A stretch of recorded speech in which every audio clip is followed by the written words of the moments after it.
ಮೊದಲನೇದಾಗಿ ಕಿಚ್ಚ ಸುದೀಪ್ ಸರ್ಗೆ wish happy birthday Kichcha boss. Happy birthday Sudeep sir. 100 ವರ್ಷ ಹೀಗೆ ಖುಷಿಯಾಗಿ ಸಂತೋಷವಾಗಿ ಆರೋಗ್ಯವಾಗಿರಿ ಅಂತ ಕೇಳ್ಕೊಳ್ತೀವಿ. ದಯವಿಟ್ಟು ವರ್ಷಕ್ಕೊಂದು ಫಿಲಮ್ನ ಖಂಡಿತವಾಗ್ಲೂ ಕೊಡಿ, ನಾವೆಲ್ಲರೂ ಕಾಯ್ತಾ ಇದ್ದೀವಿ 2 ವರ್ಷದಿಂದ. ಇವಾಗ ಮ್ಯಾಕ್ಸ್ ಅಪ್ಡೇಟ್ ಬಂದಿದೆ, ಸಾಂಗ್ ಕೇಳಿ ಅಂತೂ ನಿಜವಾಗ್ಲೂ ತುಂಬಾ ಖುಷಿಯಾಗಿದೆ ಎಲ್ರಿಗೂ. ಸೊ ಮತ್ತೆ ಮನೆಗೆ ಹೋಗಿ ಹೆಡ್ಫೋನ್ ಹಾಕೊಂಡು ನಿಜವಾಗ್ಲೂ ಡ್ಯಾನ್ಸ್ ಮಾಡ್ಕೊಂಡು ಸಾಂಗ್ ಕೇಳ್ತೀವಿ. ಬಿಕಾಸ್ ಲಿರಿಕ್ಸ್ ನೆನೆ ನೋಡಿದ್ವಿ, ತುಂಬಾ ಅದ್ಭುತವಾಗಿದೆ. ಹುಡುಗರು ಮಾತ್ರ ಕ್ರೇಜ್ ಸಾಂಗ್ ಕೇಳಿದ್ರೆ ಅಂತಲ್ಲ, ಈವನ್ ಗರ್ಲ್ಸ್ ಕೂಡ ಎಂಜಾಯ್ ಮಾಡ್ತೀವಿ, ಅಷ್ಟು ಚೆನ್ನಾಗಿದೆ ಸಾಂಗು. ಆ್ಯಂಡ್ ಅವ್ರ ಬರ್ಡೇ ದಿನ ಈ ಸಾಂಗ್ನ ರಿಲೀಸ್ ಮಾಡಿದ್ದು ತುಂಬಾನೇ ಖುಷಿ ಕೊಡ್ತು. ಆ್ಯಂಡ್ ಈಗ ಸುದೀಪ್ ಸರ್ನ ನೋಡ್ಬೇಕು ಹತ್ರದಿಂದ, ಸೊ ಕಾಯ್ತಾ ಇದ್ದೀವಿ. ಅವ್ರ ಮೂವಿ ಯಾವಾಗ ರಿಲೀಸ್ ಆಗುತ್ತಪ್ಪ ಅಂತ ಅದಕ್ಕೂ ಕೂಡ ವೆಯ್ಟ್ ಮಾಡ್ತಾ ಇದ್ದೀವಿ. ಮೇಡಮ್ ಇವತ್ತು ಹತ್ರದಿಂದ ನೋಡಿದ್ರಿ, ಬಟ್ ಎಲ್ಲ ಒಂದು ಅಭಿಮಾನಿಗಳು ಕೇಳ್ತಾರದು ನಮಗೆ ಫೋಟೋ ಸಿಗಲಿಲ್ಲ ಅಂತ.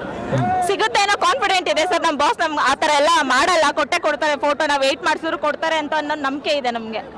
ಬಿಕಾಸ್ ಅವ್ರಿಗೋಸ್ಕರ ನಾವು 8 ಗಂಟೆಯಿಂದ ಬಂದು ವೆಯ್ಟ್ ಮಾಡ್ತಿದ್ದೀವಿ. ಈವನ್ ಅವರು ರಾತ್ರಿ ಮಲಗಿರೋದೆಲ್ಲ ಲೇಟ್ ಇರುತ್ತೆ, ಅವ್ರದ್ದು ಸೆಲೆಬ್ರೇಷನ್ಸ್ ಇರುತ್ತಲ್ಲ, ಸೊ ಅವ್ರನ್ನು ನಾವು ಅರ್ಥ ಮಾಡ್ಕೊಬೇಕು, ನಮ್ಮನ್ನು ಅವ್ರು ಅರ್ಥ ಮಾಡ್ಕೊಂಡು ಬಂದೇ ಬರ್ತಾರೆ. ಫೋಟೋ ನೋಡಿ ಕಲಿಯುವಂತ ಒಂದು ಚಾನಲ್ ಆಗಲ್ಲ ಸರ್. ಅವರಲ್ಲಿ ಎಲ್ಲ ಗುಣಗಳನ್ನು ನಾವು ಅಳವಡಿಸ್ಕೊಂಡ್ರೆ ಲೈಫ್ ತುಂಬಾ ಚೆನ್ನಾಗಿರುತ್ತೆ.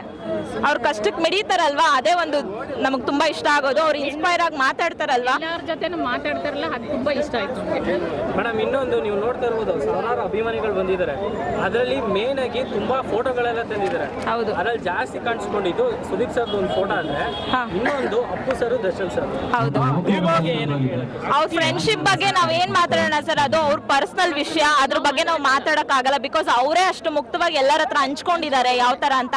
ಅವ್ರ ಫ್ಯಾನ್ಸ್ ಗಳಾಗಿ ನಾವು ಅದನ್ನೇ ಪಾಲಿಸ್ಕೊಂಡು ಬರ್ತೀವಿ. ನಾವು ಯಾರ ಬಗ್ಗೆನೂ ಏನು ಮಾತಾಡಲ್ಲ. ಅವರು ಚೆನ್ನಾಗಿರ್ಲಿ, ನಮ್ಮ ಬಾಸು ಚೆನ್ನಾಗಿರ್ಲಿ, ಅಷ್ಟೇ ನಾವು ಕೇಳ್ಕೊಳ್ಳೋದು. ಇದು ನಿಮ್ಮ ನಿಜವಾದ ಅಭಿಮಾನಿಗಳು ದೊಡ್ಡ ಗುಣ. ದರ್ಶನ್ ಸರ್ ಅಭಿಮಾನಿಗಳಾಗಿರ್ಬೋದು, ಸುದೀಪ್ ಸರ್ ಅಭಿಮಾನಿಗಳಾಗಿರ್ಬೋದು, ಇದನ್ನ ಮಾಡ್ತಿಲ್ಲ.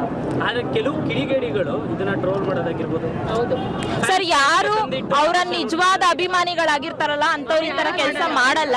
ಬಿಕಾಸ್ ನಾವು ನಿಜವಾಗ್ಲೂ ನಮ್ಮ ಬಾಸ್ನ ಫಾಲೋ ಮಾಡ್ಕೊಂಡ್ ಬರ್ತಿರೋದಕ್ಕೆ ನಾವು ಯಾರ ಬಗ್ಗೆನೂ ಏನೂ ಮಾತಾಡಕ್ ಹೋಗಲ್ಲ. ಪಾಸಿಟಿವ್ ಆಗು ಬೇಡ, ನೆಗೆಟಿವ್ ಆಗು ಬೇಡ ಸರ್. ಅವ್ರು ಅಲ್ಲೇ ಇರ್ಲಿ, ಇವ್ರು ಇಲ್ಲೇ ಇರ್ಲಿ, ಇವ್ರು ಹೀಗೆ ಚೆನ್ನಾಗಿದ್ದಾರೆ, ನಾವು ಅವ್ರನ್ನ ಹಾಗೆ ನೋಡ್ಕೊಂಡು ಹೋಗಕ್ಕೆ ಇಷ್ಟಪಡ್ತೀವಿ.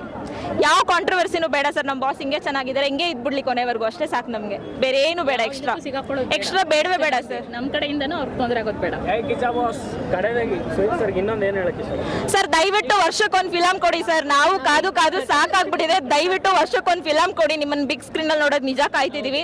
ಸ್ಮಾಲ್ ಸ್ಕ್ರೀನ್ ಅಲ್ಲಿ ಬರ್ತೀರಾ, 3 ತಿಂಗಳು ಕಣ್ ತುಂಬ್ಕೊಳ್ತೀವಿ, ಆಮೇಲೆ ನೀವು ಕಾಣಿಸೋದೇ ಇಲ್ಲ, ಕ್ರಿಕೆಟ್ ಅಲ್ಲಿ ಇಲ್ಲಿ ಅಂತ ಹೊರಟೋಗ್ತೀರಾ. ಪ್ಲೀಸ್ ಸರ್, ವರ್ಷಕ್ಕೊಂದು ಫಿಲಮ್ ಕೊಡಿ, ನಾವೆಲ್ಲರೂ ಕಾಯ್ತಾ ಇರ್ತೀವಿ, ಅಷ್ಟೇ sir. Thank you. SS TV, ಸಿನಿಮಾ ಜಗತ್ತಿನ ಕ್ಷಣ ಕ್ಷಣದ ಸುದ್ದಿಯೊಂದಿಗೆ.